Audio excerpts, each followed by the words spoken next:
Meski melepuh, dokter forensik kasus Vina sebut luka korban di kasus Supriyani akibat benda tumpul. Fakta baru diungkapkan terkait kasus dugaan penganiayaan oleh guru honorer Supriyani di Konawe Selatan, Sulawesi Tenggara diungkap oleh dokter forensik Budi Suhendar. Adapun Budi Suhendar merupakan saksi ahli yang sempat dihadirkan oleh tim kuasa hukum mantan terpidana Saka Tatal saat sidang kasus pembunuhan Vina dan Eki. Sementara, fakta baru yang diungkap oleh Budi terkait luka korban yang disebut akibat dipukul menggunakan gagang sapu ijuk oleh Supriyani. Dia menjelaskan luka yang diderita korban tersebut adalah akibat benda tumpul. Budi mengungkapkan analisanya tersebut berasal dari foto luka korban yang dikirimkan oleh kuasa hukum Supriyani, Andri Darmawan pada Selasa, tanggal 29 Oktober tahun 2024, lalu. Menurutnya, luka korban yang berada di paha bagian belakang itu berbentuk memanjang horizontal dan sejajar. Budi mengatakan ciri dan pola luka semacam itu umumnya akibat kekerasan menggunakan benda tumpul.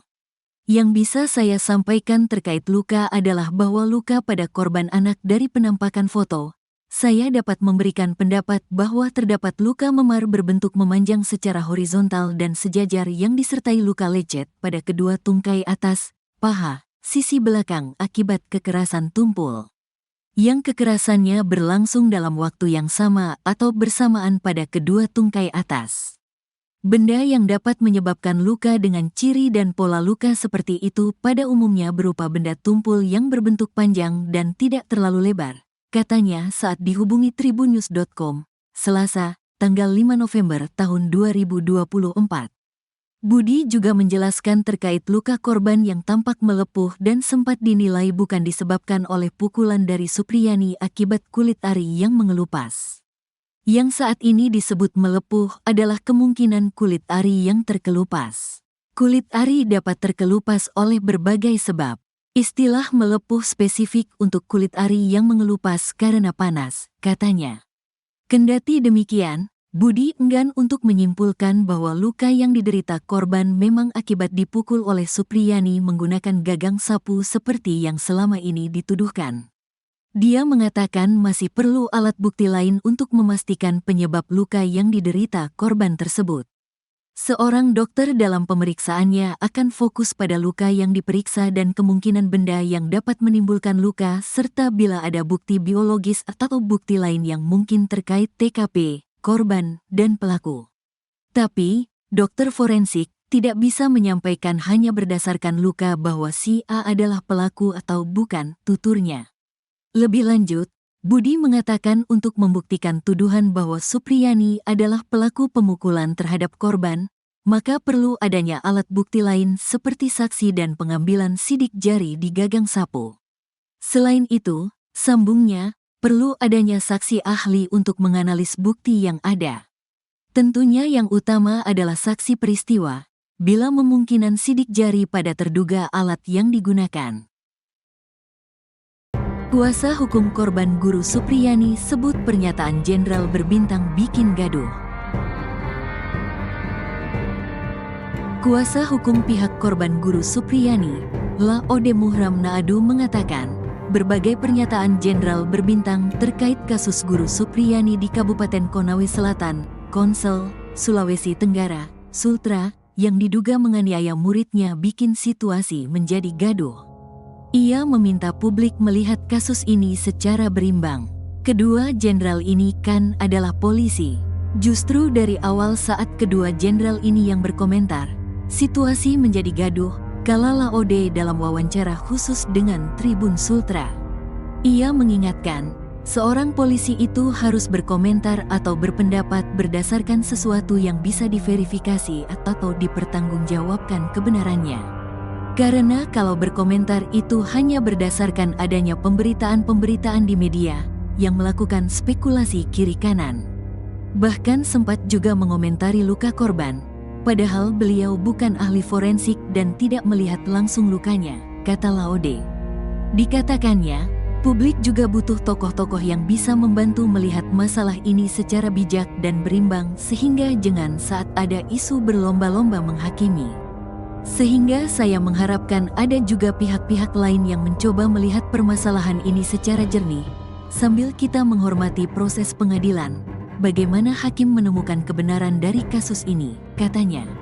Laude menyampaikan harapannya agar Supriyani mengakui kesalahannya, agar bisa diajukan restoratif justice sehingga tidak ada lagi vonis bersalah.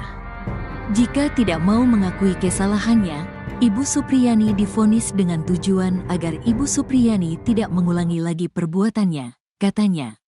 Dikatakannya, kondisi kedua orang tua korban aman. Hanya saja tekanan publik ini tekanan psikologis, di mana ketika buka media sosial melihat lagi dicibir. Begitu pula ketika buka berita, katanya.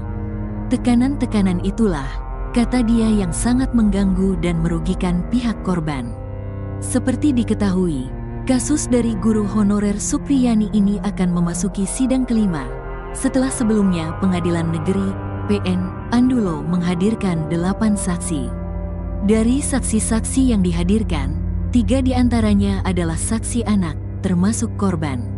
Kasus ini berawal saat Aibda Wibowo Hashim, anggota polisi sekaligus orang tua dari seorang siswa kelas 1 di SDN 4 Baito, melaporkan Supriyani atas dugaan penganiayaan ke Polsek Baito, tanggal 25 April tahun 2024.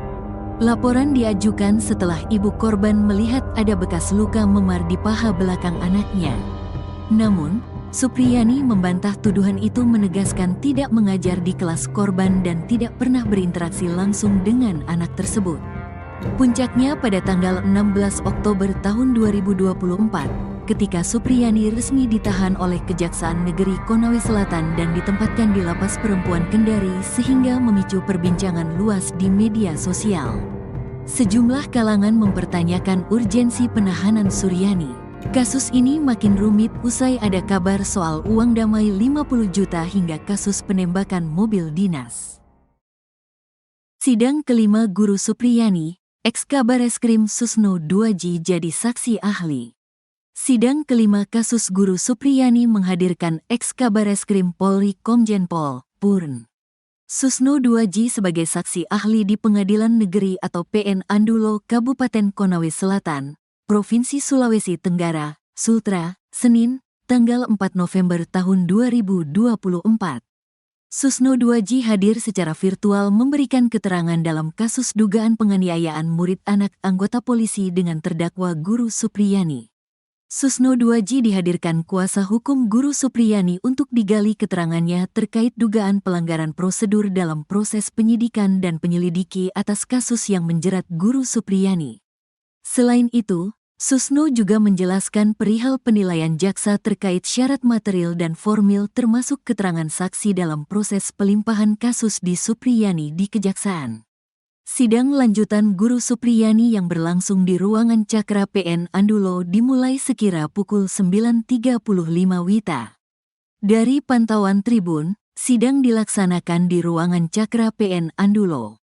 Supriyani tampak mengenakan baju batik Persatuan Guru Republik Indonesia, PGRI. Sidang juga diikuti sejumlah guru memakai baju batik yang sama dengan Supriyani. Suasana di sekitar PN Andulo Konsel tak seramai di waktu sidang sebelumnya. Selain itu, pantauan tribun Guru Supriyani tiba di gedung pengadilan sekitar pukul 9 WITA. Kedatangan Guru Supriyani tampak didampingi kuasa hukumnya Andri Darmawan. Selain itu, mantan Camat Baito Sudarsono Mangidi yang sebelumnya diganti oleh Bupati Konawe Selatan Surunudin Dangga juga turut hadir. Tampak Sudarsono dan Andri mengapit Guru Supriyani berjalan memasuki gedung Pengadilan Negeri Andulo. Sebelumnya, kuasa hukum Guru Supriyani mengatakan, Andri Darmawan mengungkap pihaknya akan menghadirkan 2 saksi ahli dalam sidang kelima ini. Adapun 2 saksi ahli yang dihadirkan diantaranya mantan Kabareskrim Polri, Komjen Pol Purn Susno 2J dan pakar psikologi forensik, Reza Indragiri. Ahli 2 orang dan 1 saksi. Yang 2 ahli Pak Susno 2J dan Pak Reza Indragiri, ungkapnya saat dikonfirmasi, Kamis, tanggal 31 Oktober tahun 2024. Andri mengatakan rencananya Susno 2J dan Reza Indragiri akan memberikan kesaksian sebagai ahli melalui Zoom meeting. Via Zoom, kata Andri Darmawan.